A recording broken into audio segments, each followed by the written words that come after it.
Halo semuanya, perkenalkan kami dari kelompok 8 Bahasa Indonesia.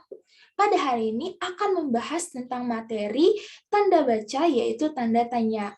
Kelompok kami terdiri dari 3 orang. Yang pertama, saya sendiri Kayla Shanin dengan NIM 2103686 yang akan membahas tentang fungsi tanda tanya. Yang kedua, ada Sulistia Janika dengan NIM 2109245 yang akan membahas tentang kesalahan dalam penggunaan tanda baca. Dan yang terakhir ada Salsabila Alivia Prabowo dengan NIM 2104250 yang akan membahas tentang pembenaran dalam penggunaan tanda baca.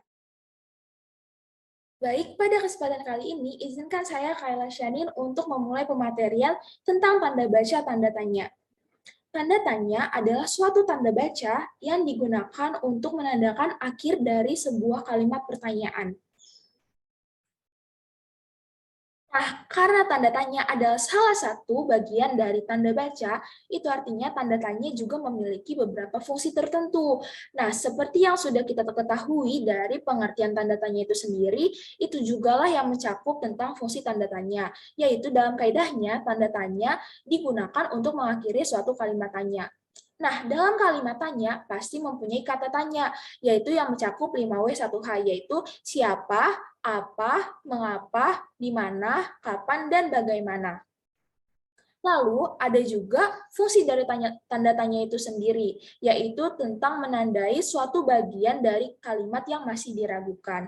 Baik, untuk waktu selanjutnya, materi ini akan disambung oleh teman saya, yaitu Sulistia Janika. Dipersilahkan. Terima kasih kepada saudara Kayla Sanin yang telah memberikan saya kesempatan untuk berbicara pada saat ini. Sebelumnya, perkenalkan nama saya Sulistia Janika dengan NIM 2109245. Saya dari kelas 1D dan dari program studi PGSD. Di sini saya akan menjelaskan mengenai kesalahan-kesalahan penggunaan tanda baca tanda tanya. Yang pertama yaitu tidak digunakan pada akhir kalimat tanya. Contohnya, yang kedua yaitu menggunakan tanda baca tanda tanya yang berlebihan di akhir kalimat tanya.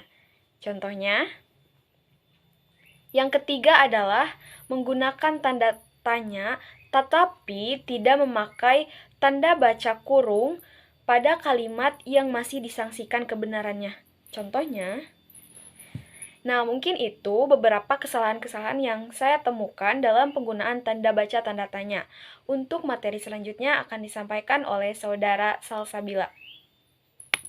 Sebelumnya, terima kasih kepada saudari Sulistia yang telah mengizinkan saya untuk menjelaskan materi pada hari ini.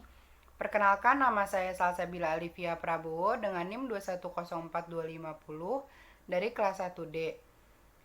Seperti yang sudah disampaikan oleh saudari Sulistia, di sini saya akan menjelaskan materi mengenai penggunaan tanda tanya yang benar. Penggunaan tanda tanya sesuai kaidah hanya digunakan pada akhir kalimat tanya dan digunakan untuk menandai bagian kalimat yang membingungkan. Dalam penulisan sebuah kutipan, tanda tanya ditulis sebelum penggunaan tanda petik. Sedangkan pada kalimat kutipan judul, tanda tanya diletakkan setelah penggunaan tanda petik. Pada pemaparan materi yang disampaikan oleh saudari Sulistia, ia memberikan contoh penulisan tanda tanya yang salah. Di sini saya akan mencoba membenarkan penulisan yang benar. Contoh nomor 1, tanda tanya tidak digunakan pada akhir kalimat tanya. Penulisan yang benarnya adalah seperti ini. Kemudian, nomor 2, menggunakan tanda tanya secara berlebihan. Dalam kaidah kebahasaan, tidak boleh menggunakan tanda tanya secara berlebihan. Dan contoh yang benarnya adalah seperti ini.